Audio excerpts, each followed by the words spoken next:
Welcome to From the Bleachers. I'm your host, as always, Shamus Clancy, coming to you from the wonderful Bleeding Green Nation Podcast Network. Right here, right now, recording early Tuesday afternoon. And your 2021 Philadelphia Eagles are going back to the playoffs, baby! After the disaster that was the 2020 season, after this hectic offseason, after all the questions around Jalen Hurts and Nick Sirianni and their early season struggles, the Eagles have gone on this improbable run and are now playing meaningful January football.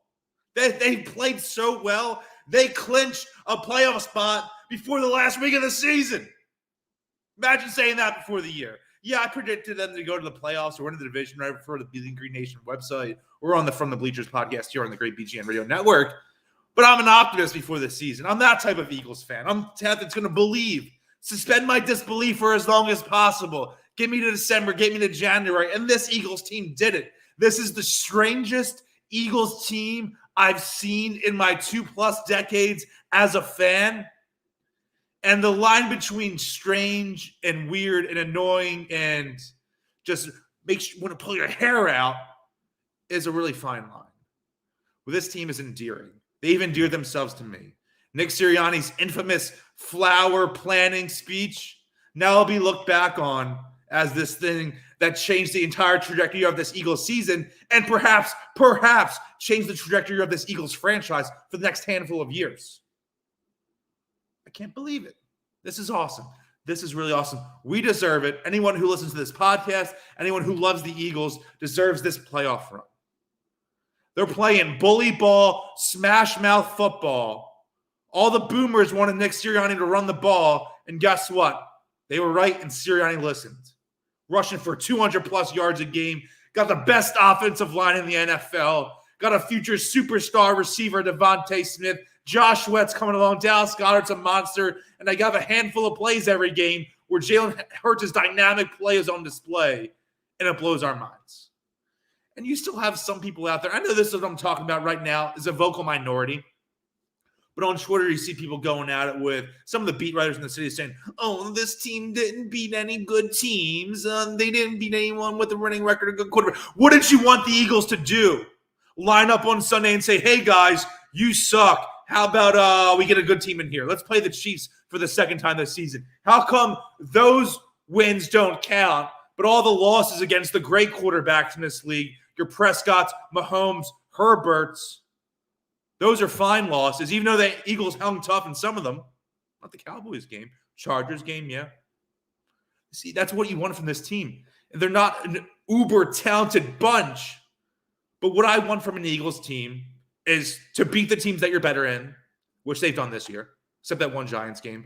But, outlier right there. They've taken care of business against the crap slop teams. That's what you're supposed to do. And guess what? When they play those great teams that came into the season with true championship and Super Bowl aspirations, they hung tough. They played to the final whistle. And that's all I can ask for them. And that's a credit to the coaching staff, Nick Sirianni, keeping these guys playing hard, keeping their head above water, and to all those Super Bowl holdovers, those veterans like your Jason Kelsey's, your Lane Johnson. Did you see that Jason Kelsey speech before the last game, before this Washington game? Ooh. I'm loving life right now. Just think about the way you woke up on Monday after that Raiders loss back in October. Miserable. And I woke up on Halloween that day, nursing a 2-day hangover, and I wasn't even excited to watch the Eagles. I wasn't even excited to watch them. And I'm thinking, I just want the season to be over with already. They're 2-5. I can't be doing this. I'm so sick of it. What do? They go out and smash Lions 44-6. They rush for, 236 yards on the ground that game. And Nick Sirianni effectively changed the script of this Eagles season, changed his entire offensive philosophy, changed the script, changed the narrative of his whole tenure in Philadelphia. Now we just play bully ball. We're going to bully you. I don't care if they're playing in Tampa Bay. I don't care if they're playing at Lambeau. This team can run anywhere against anyone. Now, they a real Super Bowl contender? No. But I'm excited right now. I'm excited. Yeah, we'll see what happens. And this is the most anticlimactic Dallas week ever. Like, I really don't care what happens on Saturday. I don't even know if we're going to be playing the starters. You have that whole sort of COVID conspiracy thing going on where Eagles want to get all their players tested so they don't have to be tested during the playoffs. All of that aside, I'm ready for the playoffs. If anyone in your life is like these lowlifes on Twitter who are complaining about the Eagles not paying any good teams, just cancel them. Cancel them from your life, from your existence. No one was saying that, oh, they only beat bad teams when. Think about the 2019 Eagles and that playoff run, that improbable run, just like this one that ended that season. Everyone was all in on that, having the time of their lives. I was. It was amazing. We're thinking Carson Wentz is turning the corner. Everyone's excited, thinking we can maybe go on another crazy playoff run no one expected, and then Wentz is the future for the years and years to come. Finally getting that playoff experience on the way for that second division title in 3 years. Eagles were 5-7 that season, suffered an embarrassing loss to Miami on the road, a tanking Dolphins team. That was one of the most embarrassing losses I've ever seen during my time as a fan of the Eagles. And then the next 4 games, they beat a Giants team that went 4-12 in overtime at home. Then they went and beat a 3-13 Washington team that was starting Dwayne Haskins on a last-second touchdown. Then they beat an 8-8 Cowboys team. And then they beat, once again, that same 4-12 Giants team. All of those teams stunk. None of them are better or are just equivalent. It's the same type of players and teams, the same level of competition the Eagles have faced, the 2021 Eagles has faced as of late. Just be happy. Just enjoy this. Imagine how miserable you were last season. It was terrible. It was terrible. It was terrible. Now we're going to have 2 weeks, at least 2 weeks of playoff atmosphere because they've clinched early, which is great. So this game against Dallas on Saturday got flexed to Saturday night. It's whatever. You know, is Hurts going to play? Is Gardner Minshew going to start? Is Dallas going to play their guys? Like McCarthy saying, yeah. Whatever, it doesn't really matter. But that excitement is only going to build and build after Sunday when the Eagles know where they're traveling the following weekend, what day they're playing on the playoff game, what that playoff slate is like, and who they are playing, who are they going to try to upset on the road. Who are they going to upset this time? That's what the Eagles do in the postseason. They upset teams. And in recent history, that's what was Doug Peterson? They were underdogs every game in the Super Bowl season, underdogs in that Chicago game, that double joint game. Actually, just want to shout out real quick, SB Nation. It's on the bleedinggreennation.com page. They're a great rewinder video, they call it. About a 15-minute video on kind of an oral history type vibe of the double joint game. Definitely check it out there, bleedinggreennation.com. And I'm just happy we're playing playoff football, man. This is unbelievable. Just, again, think back to where you were the morning of Halloween. You woke up. That Eagles team was 2-5. They're going into Detroit to play a winless Lions team. And every, person in Philadelphia has seen that game in the past in different years where it's like this Eagles team is struggling. They're playing against a team that's absolute slop, and they might get trashed. I might have even bet on the Lions that game, whatever the spread or money line was. That's how jaded I was as an Eagles fan. But they have changed the trajectory of Philadelphia's fallen winner yet again. Hats off to Nick Sirianni. Hats off to Jonathan Gannon. Hats off to this offensive line, Jalen Hurts, everyone. It's the whole team. Again, we don't know who the Eagles are going to play next come the playoffs. We don't know where the Eagles are going. We don't even know what seed the Eagles are. They could be the 6th seed. They could be 7th seed. It seems like the most likely opponent is the Tampa Bay Buccaneers. Obviously, the Eagles have some experience going against Tom Brady in the playoffs with some of the players still on this roster. But they can possibly play 4 different teams. Arizona Cardinals, Los Angeles Rams, Tampa Bay Buccaneers, and our favorite team ever, the Dallas Cowboys. If I had to rank those possible opponents, and I did that in an article for bleedinggreennation.com this week, so be sure to check it out on there. It's the latest Weapon X mailbag, my weekly mailbag feature on BGN. I'd rank the teams these ways.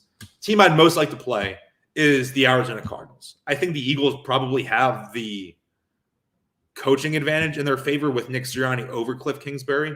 And Kyler Murray, while I could see him running circles around the Eagles' defensive line at different times, giving us nightmares, those 2014 Russell Wilson flashbacks I talk about sometimes. Kyler Murray has started as many playoff games as Jalen Hurts has. DeAndre Hopkins is hurt, probably not playing in the postseason.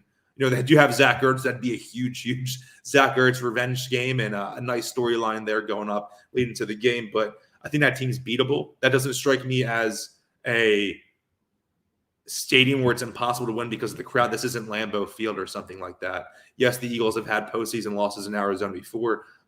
Who can forget the 2008 NFC Championship game, right? But maybe this is the time they get that revenge. Maybe they get that revenge for that NFC Championship game. They go out to Arizona, upset them. Arizona feels like the team. They had a really, really nice win against Dallas this past Sunday. I was watching that. It was a lot of fun to watch Cowboys lose, and cool to see, just a team to beat the Cowboys. But they've been struggling as of late. They were the number one seed in the NFC at one point. They were the last undefeated team, if I'm not mistaken. But they're sliding a little bit right now, and I think I'd want to play them. Second is team. This is going from teams I'd most want to play to the least I want to play. I go to the Los Angeles Rams, and all of these teams have their strengths and weaknesses. For the saying that you don't want to play the Rams, I could get saying, hey, they have Odell Beckham Jr., they have Cooper Kupp. I could see Cooper Kupp having 213 receiving yards against the Eagles with 12 catches or something. That's realistic, but at the same time, going to LA, Eagles fans could take over that stadium. They've done it in the past. At least, negate any sense of true home field advantage that Los Angeles might have. And then you have Matthew Stafford, who, again, looking at the Jalen Hurts comparison, has the same amount of wins in the playoffs as Jalen Hurts, right? And you see the last couple of weeks, the Rams are holding tough. They're probably going to end up winning the division. We'll see. But Stafford's had some, head-scratching plays. Seems like he can bust at any given moment. Who knows what Matt Stafford you're getting when he wakes up on game day? Take a shot against him, right?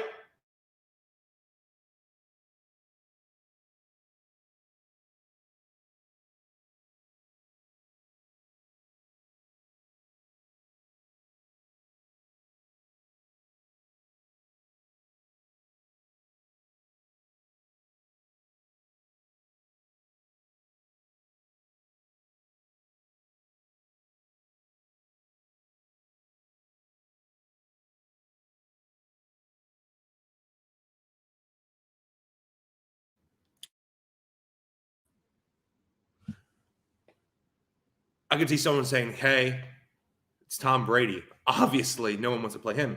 That's why I don't want to play. It's the greatest player of all time. You're not only you playing the Tampa Bay Buccaneers, you're playing the head game of playing Tom Brady.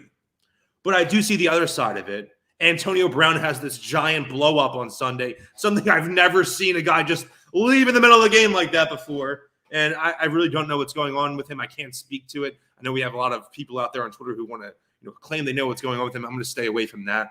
But you're missing Chris Godwin and Antonio Brown. That's huge for the Tampa Bay offense. And their defense, maybe not as good as last year, but still pretty good. I don't really want to play Buccaneers. I'd rather play Cardinals and Rams. But it does seem like the Eagles most likely will play Tampa Bay in round one. But I do think they'll have a puncher's chance if that defensive line can get going and we could just control the clock some, keep Tom Brady off the field, maybe rush for another 215 yards on the ground. Jalen Hurts, keep turnovers at a minimum. It's done better at that this season than we thought based off last season. And the team I least want to face is kind of a cowardly move by me, I'd think, but the Dallas Cowboys. And I love talking smack on the Cowboys and have a lot of fun doing that. I get all amped up for Dallas week, but I don't know. This Dallas defense is great. The offense is very good. Just seems like one of those games the Eagles go down there. First play from scrimmage is a 75-yard CeeDee Lamb touchdown, and everything goes to hell from there. That's where my mind's at. I don't really want that to happen. I don't want it to happen. Is that wrong of me? No. But there'd be, at the same time, there'd be nothing sweeter than going down to Dallas, kicking their tail in, and beating them in the postseason. So you can see both ways of it, right? Like the way back, I think back to the Super Bowl year. The AFC Championship game that year was the Jaguars and the Patriots. So you're either going to go against Blake Bortles or Tom Brady. Obviously, you'd rather go play the Jaguars and Blake Bortles. At the same time, if you're going to win, it would be so much sweeter. It'd be so much better if you were able to do that against Tom Brady. So in this case, the Cowboys. Like, is the Eagles more beneficial for the Eagles to go to Arizona and beat the Cardinals? Yes, that seems like an easier path to the divisional round. At the same time, going down to Dallas and throwing the smackdown, thrashing Dallas would be glorious. And, one of the best Eagles wins of my lifetime if that were to happen. Easily.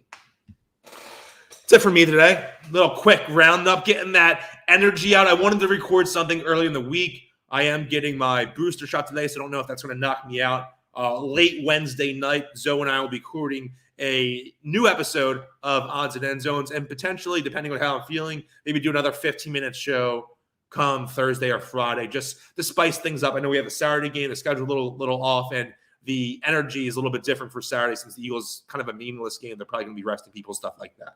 So that's it for me. And the playoffs, baby. We'll see who we play, and then next week, obviously, maybe a double podcast next week too, see how we're feeling. Maybe if the Eagles win the wild card game and they're going, I might be in daily podcast mode. I want to be going wild. I can't contain myself. I'll be putting up Instagram reels on the Bleeding Green Nation Instagram page, which you can follow that I run with our great producer Rachel at Bleeding Green Insta on there. It's playoffs, baby. Jim Moore, playoffs. That actually came true. Like I had that reaction after the Raiders game, and imagining saying that the Eagles are going to make the playoffs. They're going to clinch it before the last week of the season after that disastrous game in Vegas against the Raiders. That morning when you woke up on Halloween, not wanting to watch the Eagles play against the Lions that day. See how far we've come. Again, it for me. Check out everything on the great SB Nation podcast network we have going here. Bleeding Green Nation, doing great SB Nation NFL show. So much good content. And again, check out bleedinggreennation.com. I'm always writing stuff for there. Greatest Eagles resource you could find on the internet. As always, everyone, keep bleeding green. Still, Dallas sucks. Beat them on Saturday. We'll see. I'm not going to get upset if they lose.